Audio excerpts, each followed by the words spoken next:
was a gun. I'm not voting. If we want to build our nation. The problem with the Somalians. Just want to experience something else than a black man. Move on, move Can't be forward. like a horse with blinkers on. Honestly say, I was about to have Corrupt sex and then I pulled crap, up. but it's nice. My name is Pabi. I'm 19 years old. I'm a second-year trainee at a Spanish dance company, and I'm training to become a Spanish dance teacher. Why? Why her? Is it because of her hips or her intelligence?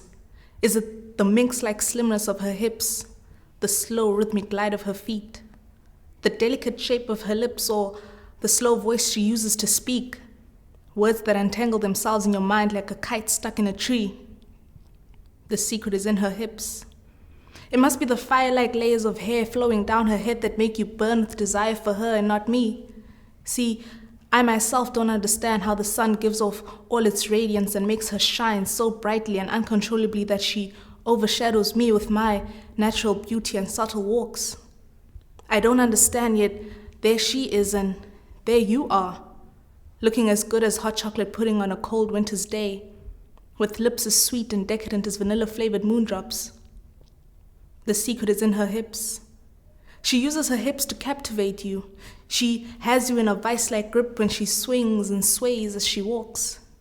Her hips are more enchanting than Love Potion or Korobela, yet she is no witch doctor.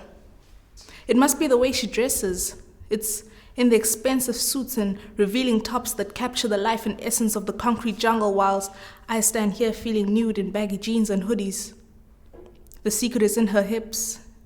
She lies in her bed at night waiting for you to slot your key into the lock of her pelvis and unlock the secret of her hips. Afterwards, she waits for you to fall asleep before trying to pry open the lock herself. As she lies, breathless in her bed, I lie awake thinking of you and your tender hands sketching the firm landscape of my body. I lie awake holding off any breathing as your image fades in and out of my mind like lightning in the dark. My body hungers and craves for you like a blind man wishes to see. The secret is in her hips. In her hips, she holds the power of turning water into wine. It all lies there in her thrustful, pulsating body. The secret is in her hips. The secret is in her hips. My name's Tony, I'm 27. I'm a poet and I'm co-founding director of a youth mentorship organization called I Am Somebody. Letting go in autumn. I will no longer wait for you to return my love. You and your quiet stealing of breath by moonlight, your feeble stealing of day by lying will not be carried into the new season. The autumn is here, and with its arrival demands a new leaf. Green gives way to brown, orange, yellow, red brittle leaves aching to fall off their trees. Their time to die is now. They understand this, but we do not. We stand in dying's way, silently scream as it pulls what it needs from us, the ever-receding light of truth, and leaves in its place the dull grayness of only existing, because we could not let go. We held on to yesterday's joy, held on in fear of never finding joy again, in fear we would never find a new laugh to paint our faces the color of summer, to shade us the rhythm of rain on rooftops. We don't know what music sounds like anymore. We have forgotten its tone and pitch. Now our walk sings somber songs of loss, longing and wistful waiting. The hunger has returned, perpetual hunger never to be fulfilled. There is no thirst here. That too we have forgotten. I will no longer wait for you to return my love. The autumn comes, and like those brittle leaves, I ache to let go. My name is Primrose, and I'm a writer and a poet and a magazine journalist, and I'm a founder of Brower, which is a book club. Wena uyinyanga iqaqambile ezinzulwini zobusuku. Mna Ndingumhlaba wakho uncumile. Amazwi akho ingathi yimvula isihla phezulu esibhakabhakeni. Amehlo akho ingathi zinkwenkwezi xa ujonge ubuso bam. Uncumo lwakho ingathi lilanga xa liphuma entwasahlobo. Uthando lwakho luphuphuma njengomlambo. Umlambo omkhulu. Yemfana, yini ukundiphandla kangaka? Andisathethi ke xa undiphathaphatha undibamba-bamba. Izandla zakho zintofontofo. Kha undinike loo milebe ndithi mathu-mathu. Ndim nawe sithandwa sam, sofa silahlane. My name is Pila, Lady P.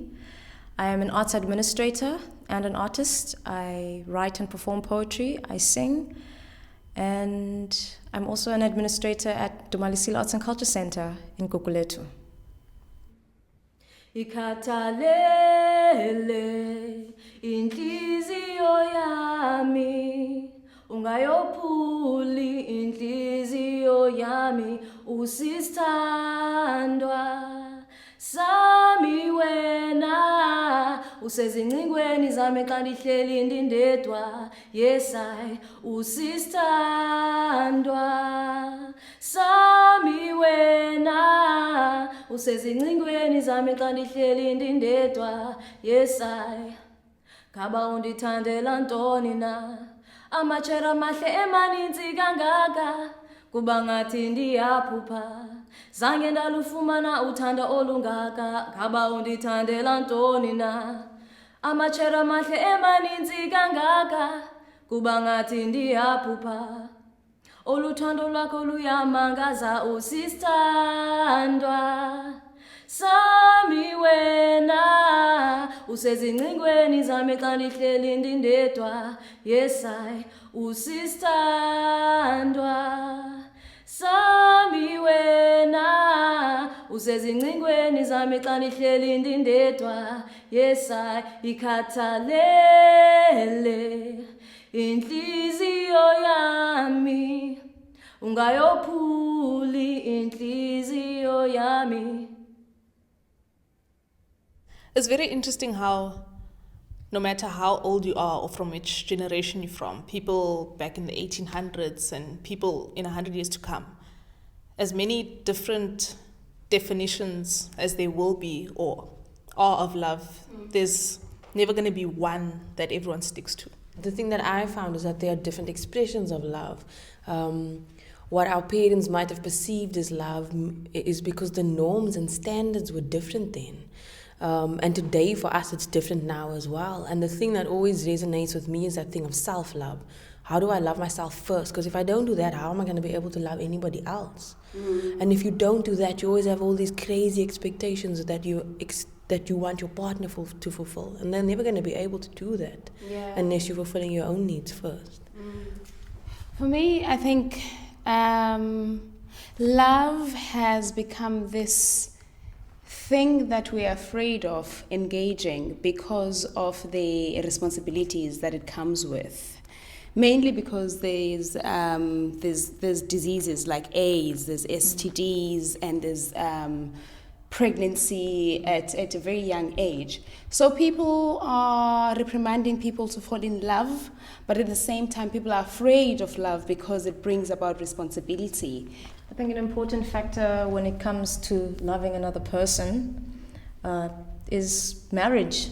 And that's kind of like a consummation of, I feel this way about you and you feel this way about me, and now we're going to be living together and caring about each other actively forever.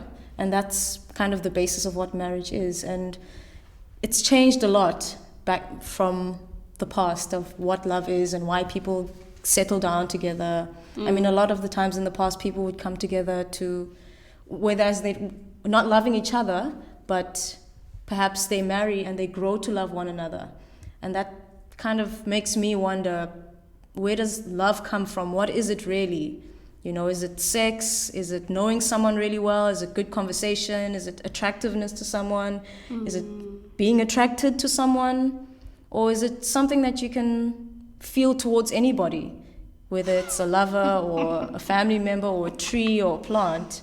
You know, it's kind of changed over time in terms of how we see it, but I think it's essentially it's something that exists and it's absolute and it doesn't really change. It's something that we can feel towards anybody, you know.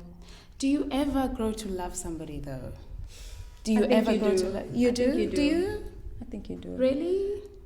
I had an enemy once when I was quite young, somebody who was my neighbor, and we didn't get along at all. And now we're like the closest of friends and we're in love with each other. Okay, not in a romantic, sexual kind of love. But I mean in a romantic way. Do you ever grow to love them? Do you, As opposed to loving them from yeah, from the because start. because I love you and I love you. Do you know what I mean? And in a romantic sense, do you ever grow to love someone?